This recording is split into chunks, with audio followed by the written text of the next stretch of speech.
भक्तों राधे राधे। भक्तों, आज का प्रसंग साधारण नहीं बल्कि आत्मा को झकझोर देने वाला है, क्योंकि आज हम उस रहस्य पर मन और दिल से विचार करने वाले हैं जो हर घर, हर विवाह और हर स्त्री के जीवन से जुड़ा है। कई बार हम देखते हैं कि कुछ स्त्रियों के पति जीवित होते हुए भी घर में दुख, अशांति और कठिनाइयों का तूफान बना रहता है, और कुछ के सुहाग बिना किसी स्पष्ट कारण के टूट जाते हैं। इसलिए आज हम जानेंगे कि कौन से कर्म स्त्री के सुहाग को कमजोर कर देते हैं, कौन से व्यवहार पति की उम्र को प्रभावित कर देते हैं, और कौन सी आदतें घर में दरिद्रता, कलह और अशांति को बुलाती हैं। साथ ही यह भी समझेंगे कि कौन से गुण घर को सुख, समृद्धि, प्रेम और स्थिरता से भर देते हैं। भक्तों, यह कथा डराने वाली नहीं बल्कि बचाने वाली कथा है। चेतावनी भी है और जागृति भी, ताकि किसी भी स्त्री के जीवन में दुख ना आए, सुहाग की ज्योत कभी न बुझे और विवाह का बंधन सदा सुदृढ़ बना रहे। क्योंकि जीवन में दुख तब आता है जब ज्ञान नहीं होता, और सुख तब आता है जब सत्य को समझकर उसके नियमों का पालन किया जाता है। इसलिए आज की इस कथा को केवल कानों से नहीं बल्कि मन और आत्मा से सुनना, क्योंकि यह कथा किसी और के लिए नहीं बल्कि सीधे हमारे घरों, हमारी बेटियों, हमारी बहनों, हमारी माताओं और हर विवाहित स्त्री के लिए है। भक्तों, जीवन में बहुत बार ऐसा होता है कि घर में सब कुछ ठीक लगता है, पर अचानक परेशानियां बढ़ने लगती हैं। पति बीमार रहने लगता है, पैसों की तंगी आ जाती है, झगड़े बढ़ जाते हैं और परिवार टूटने लगता है, और कोई समझ नहीं पाता कि आखिर ऐसा क्यों हो रहा है। लेकिन आज की कथा इस रहस्य से पर्दा उठाने वाली है, क्योंकि कर्म दिखाई नहीं देते पर परिणाम दिखाई देते हैं, और ईश्वर कभी बिना कारण दुख नहीं देते। जहां दुख है वहां कोई नियम टूटा है, कोई आचरण गलत हुआ है, और जब मनुष्य ये उस गलती को समझकर सुधार लेता है तभी किस्मत भी बदल जाती है।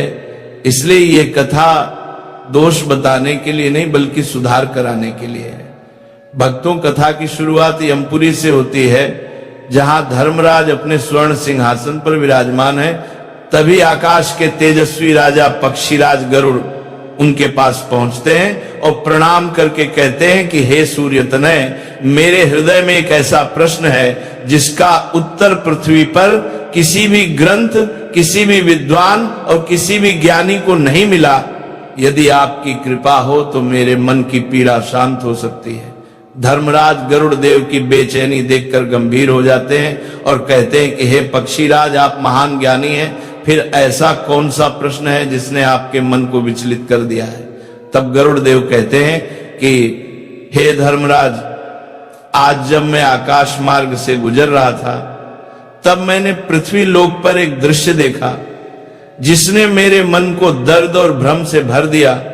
मैंने एक ही उम्र की स्त्रियां देखी, पर उनमें से एक स्त्री की मांग का सिंदूर मिट चुका था। वह विधवा बन चुकी थी, गरीबी और पीड़ा में जीवन बिता रही थी, जबकि बाकी स्त्रियां उसी उम्र की होते हुए भी अपने पतियों के साथ हंसी खुशी जीवन बिता रही थी।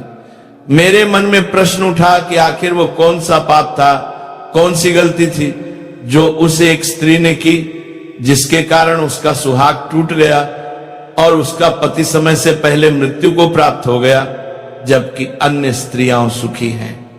भक्तों, यह सुनकर धर्मराज गहरी सोच में पड़ गए और कुछ समय बाद उन्होंने कहा कि हे पक्षीराज, तुम्हारा प्रश्न अत्यंत महत्वपूर्ण है और इसका उत्तर पृथ्वी की हर स्त्री को जानना चाहिए, क्योंकि अनजाने में किए गए कर्म भी फल देते हैं।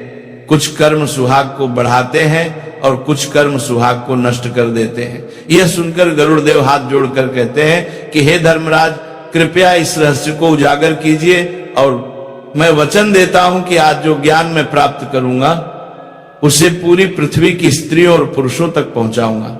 तब धर्मराज एक अद्भुत और गहन कथा सुनाना आरंभ करते हैं। ऐसी कथा जिसमें स्त्री धर्म की महिमा भी है, सुहाग की रक्षा भी है, और ये चेतावनी भी कि यदि धर्म और मर्यादा के नियम टूटे तो सुहाग भी टूट सकता है। भक्तों, धर्मराज की बात समाप्त होते ही यमपुरी का वातावरण गंभीर हो गया। गरुड़देव मौन थे, पर उनकी आंखों में जिज्ञासा की ज्वाला जल रही थी। तब धर्मराज कथा को आगे बढ़ाते हुए बोले, हे पक्षीराज, पृथ्वी पर जिस स्त्री की पवित्रता और पतिव्रता की चर्चा थी, उसी स्त्री की कहानी ही वह असली उत्तर है, जिसे समझकर हर स्त्री अपने घर और सुहाग की रक्षा कर सकती है। वह स्त्री गरीब परिवार से थी। उसका पति राजमहल में एक सामान्य नौकर का काम करता था, किंतु उस स्त्री का आचरण इतना पवित्र था कि पूरा नगर उसकी मर्यादा की प्रशंसा करता था। वह न तो किसी पराये पुरुष की ओर देखती, न ऊंची आवाज में बोलती, न तकरार करती और न ही पति को नाम लेकर पुकारती। वह अपने पति को देवता के समान मानती थी और पति के हर वचन को धर्म समझकर पालन करती थी। उसकी आंखों में पवित्रता, उसके व्यवहार में विनम्रता और उसके हृदय में पतिव्रता की ऐसी चमक थी कि नगर की सारी महिलाओं के लिए वो प्रेरणा बन चुकी थी।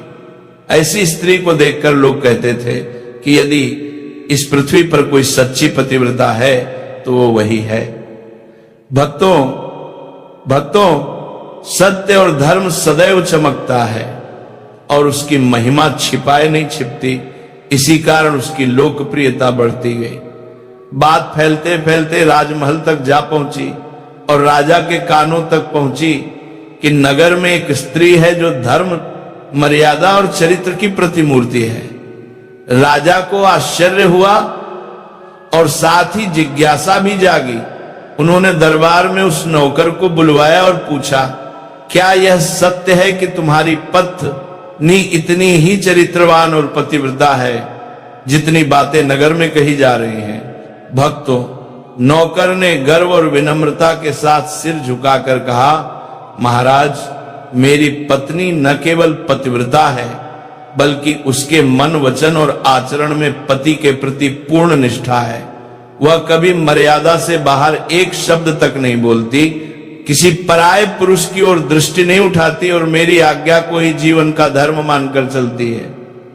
राजा ने नौकर की बात सुनी और उसकी सत्यता पर विश्वास भी हुआ, परंतु सभा में बैठे एक मंत्री के मन में संशय उत्पन्न हो गया।